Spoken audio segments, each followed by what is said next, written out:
What's up, guys? Welcome to week number 5 of push-pull training. I'm going to keep this video a little bit shorter because I'm not necessarily doing as much accessory work as I was in the weeks before.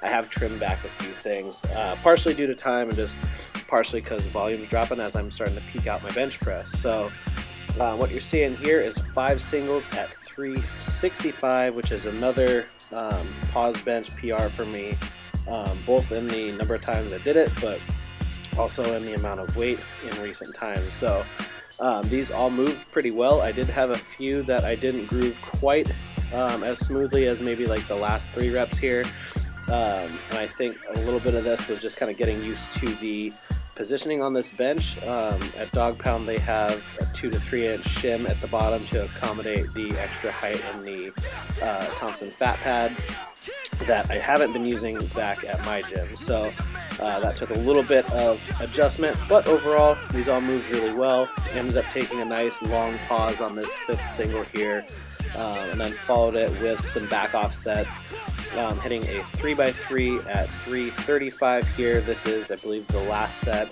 and then 3 sets of 7 with 285, which all pretty much felt like speed work at that point, which was kind of cool. So followed this up with just a couple of sets of lighter overhead press. I haven't been pushing the overhead movement on these bench days for the last 2 weeks, so I'm pretty much staying around 135 and just hitting some sets of 8 to 10, mostly for shoulder mobility. I find that if I keep some overhead pressing in, it just kind of keeps my shoulders feeling healthier. So on the days where I'm benching heavier, I'll just still get the movement in. That way I'm forcing myself to finish in a good, clean overhead position. So overhead position. Anyways, dirty mind. Day 2, Shad ended up was nursing a little bit of an injury, so I did some self lift offs on this day for the first time in a while. That was a little bit sketchy feeling, but everything went fine. Hit 4 sets of 7 with 285, and then moved straight into my pulls, which actually were moving really well. I think the pause work really helped with positioning. You can see this is probably the best rep of the whole workout. It was just 405, but the way that I had myself set up and where the bar was lined up were probably the best.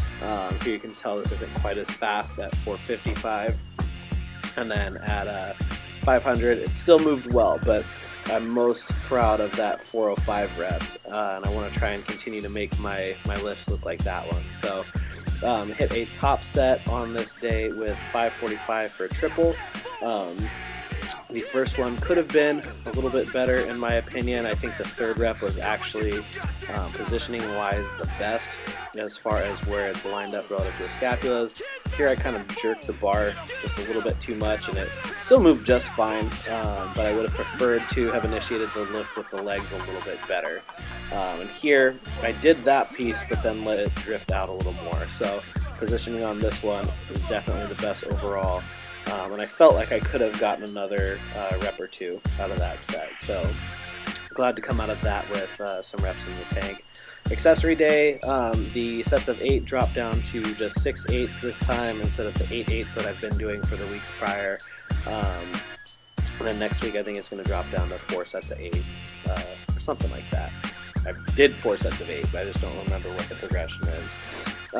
On the 3rd day, the slingshot day, I'm still working with chains. I decided to bump right to 335 with the 60 pounds of chain, just so I can get close to 400 in my hand. So this is 395 or so at the top for 5 sets of 5. You can see I got smoother as the sets went on, which is typically the case for me as I kind of acclimate to the weight, stop being in my head, and then just kind of really lock in my groove. These all moved really well, and I definitely felt it in my triceps the next day, so the goal was accomplished. And not to be a spoiler, but the following bench session after this definitely benefited from the little bit of heavy speed work I did on Thursday. So that is pretty much it. Nothing too exciting going on this week. I have 1 more week of this program before I deload for a weekend essentially, and then come in and try and see where I'm at. So that is it. I hope you enjoyed the video. If you did, please like it, subscribe to my channel, Be sure to connect with me on Facebook and Instagram. And as always, if you're interested in any of the programs that we have here at the gym, or in any of the training that we're doing with our team, be sure to check out the gym's website at www.savagegym.com. You have a great week, and I will talk to you next week.